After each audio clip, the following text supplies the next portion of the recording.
Eni Gold Star CEO mi ankasa me bra kwasi adu eni enkomo bro bibia bokọ de moto bokọ na also won ye de nyame adom ye ho ye pa na okasa na ase wo fom mame bibia bokọ I don't know boy ye ho ye na mo so mi adom ye so ye ho ye pa mo hwe na mo friend engineers mam no me ye de wo fie enra una wo home eniema sisi nkofo ka na bi kura commander graphics a ye koroko security say eniema course ni nyina na wo hye akire bra boy enkomo enra deporte na esiye after game no that's it onim mameka azambako enche ye wonya ye won otaze me ameno ka say this year no otie tiopa me ye santiniba da gani min fio juma de makopio otumasiana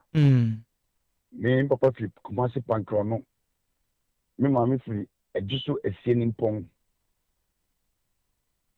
eti no se juma 17 no na se mishia mi akasa mi na oprenso tima na me say mentimi m1 am na bro bi dabi eti dabi juma esa we denia enta no me comment am manchi no kwena mi kaza nze chairman graphics no on tia se ye nyina no ye na ma e wa se be bia asante kotoko team efri ba no ta se nyina no ye ni ye nantie ne na mo no e bot team no ne niwa din ban otomasiana metwase pa me kwasiedu me di kwasiedu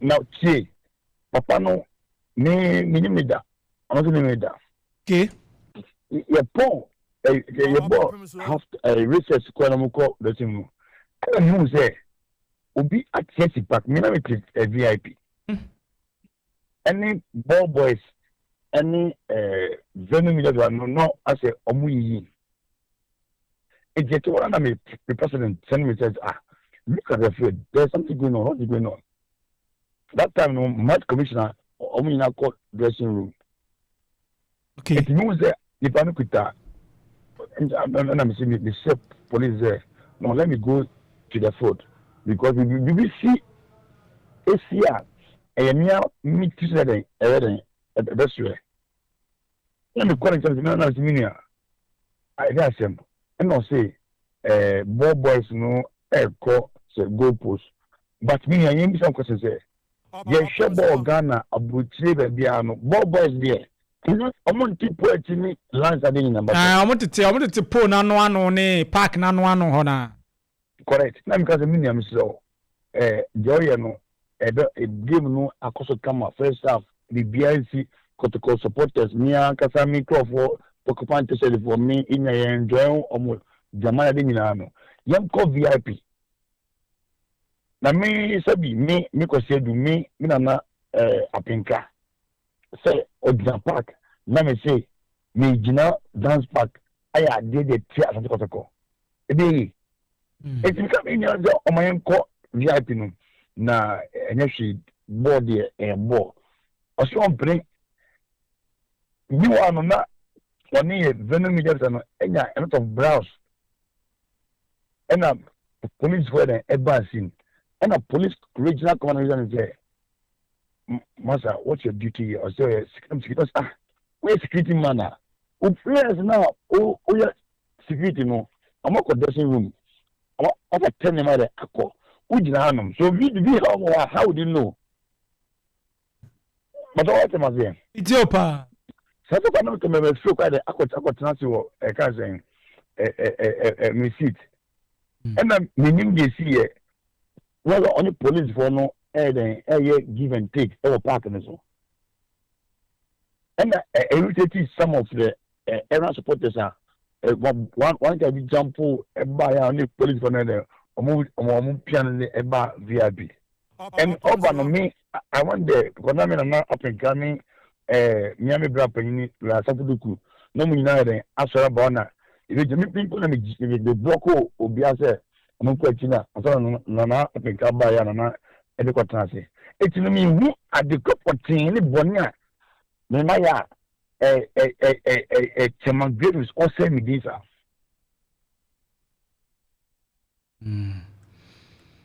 Commander say, they all canning in a matuasipa, but on the NES say, or your Koroko security protocol and safety officer. And or every right because GFA no accredit no. So to me ever park so at any time. Into no na or say game no bibia be call 13. I know who say oh second goalkeeper baby any second goalkeeper e de bibia ma bobo any say fan go to pon no say ompene en na ko fan sam ni nyina bae. Oba no mo che o mu sa. Okay. Me na me VIP. Me genuine say all corner and I'm corner be and say then he was trying to bullshit me what was there. So so only obi kasa politely na say I say or so say or models are, but I am a club CEO. And what it's a and Ghost Stars ever matter the responsibility of Adidas is on my shoulders. And I'm what it no say me the be akosona say mabon chena me no kasana say when timia how then do you go about to tarnish my image?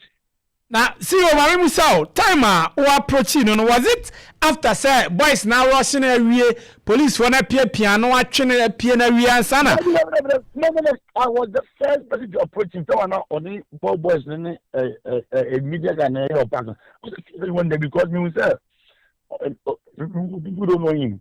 It's an imperfect a basis so supporters crown ebemuni ade.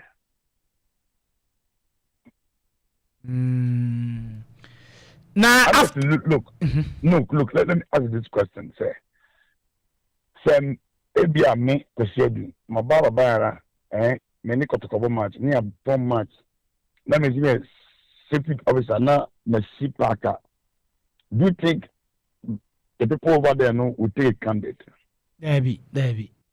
Correct. It the make can say yen yanuma omo Asante Kotokono.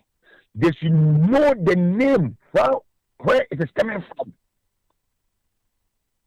Because look, who me look, I've said it time and again say me Kotokobo matter. In Faswa Minyano, it can be like say other 10 Christian and able. It's no Mr. Say, for instance, before the game, now we were protesting against what the GFA about live coverage. This is my reasons. Ghost Stars, Kotoko, Nations, I fighting for the top from the start to the end with one. How many times I watch Ghost Stars live match there? Ghost Stars Echo Vision. GFA for me a flyer say Ghost Stars against Vision a live match. Okay. You could do camera. No video coverage.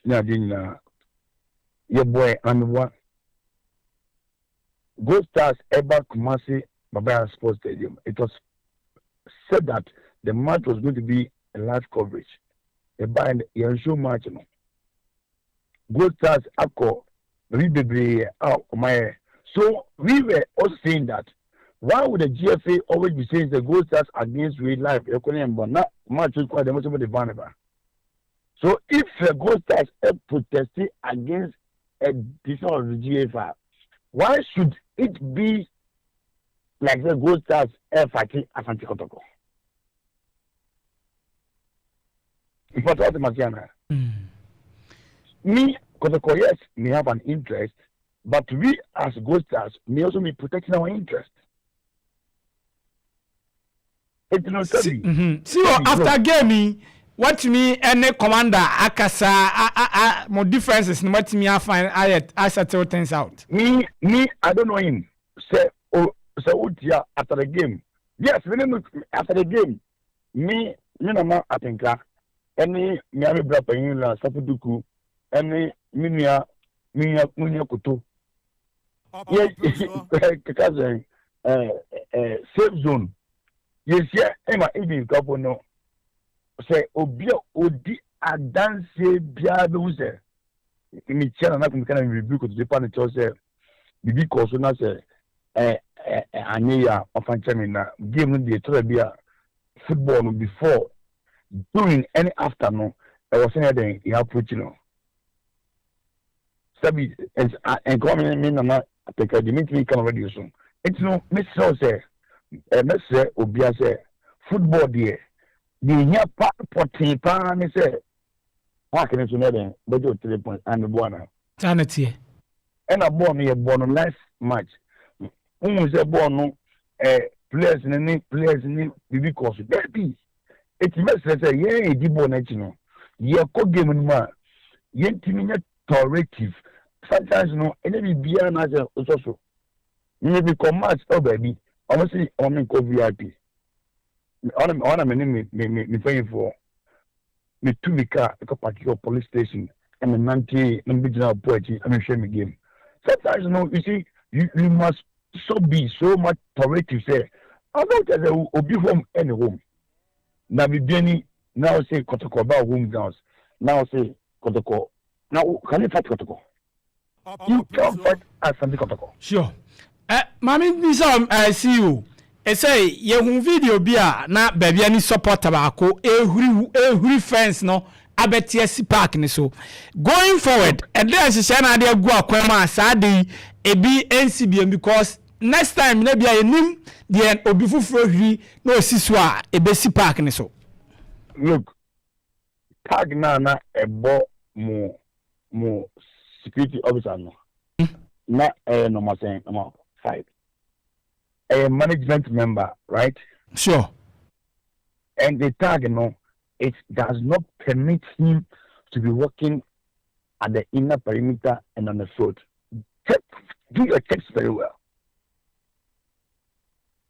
Name target and the communal and permitting is there move around the inner perimeter and that's on the float. Me, I have that tag. That's why you say issue ban can say masa yanko VIP obia no original VIP dia o deep kotokochi be can no say he saw me point and say o my yanko VIP na asunjemra, but he was like, you not go. So if somebody who is not permitted to be there now jawa, so if a supporter also jump the gun now, how do you charge a supporter? But you see any nyina see oni nyina enye enti going forward ne den na yenya na sad niam ne nyina etuntwa. And you can say me anytime goes Stars is playing Kotoko or also full dance back, I watch one thing. I feel that football is going on automatically. And the nyina na e di ball na chi nyina no. You put our emotions aside, right? Yeah, respect the brand of Ghana football, because we claim that Asante is the biggest brand within the brand. And to the end, I say you show an example. At the end, a dibo netino, ye call Venubiana, Yama Asunji Eden, any prepare and now. Okay. I feel that look, if Kotoko has a folk. Omuna yeke share ideology.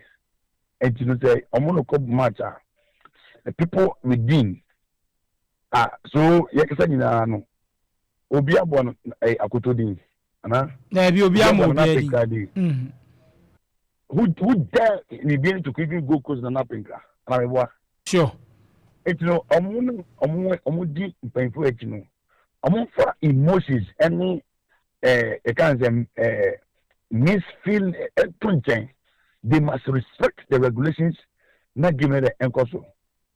With no doubt say Asante Kotoko is our big brother. Okay. But see you be jam wako na ye jam wako no still league no and that's all Homa Gold Stars. Football you were up to the last match to see what will happen. But we saw with Akunya Ojamami, right? Say bibi akosuna nkuya me kase yenya payinfo omfaide enchen. Okay. Because the beginning Kumasi the one. And again, the respect that the owner of the club no we are seeing now. We cannot do something respect. A bad man no ade akofom. It's in the big job is na ade yapa asante kotoko. Bobo kuni optimso. Any painful natural say maybe yes no ena ama ade asa. But the reality no going forward no no both women away biano you. Okay, ate yada sepa wo brem jantese na wo meeting kra but wo sere kwan ne ba ti ye beda ase nyame adom na league ni bewe ya e be saba na ye di nkomo me amenante aba studio na ye di nkomo mate ye be hu animpa ebe hwe enti eno eye me bra panyi akwese adu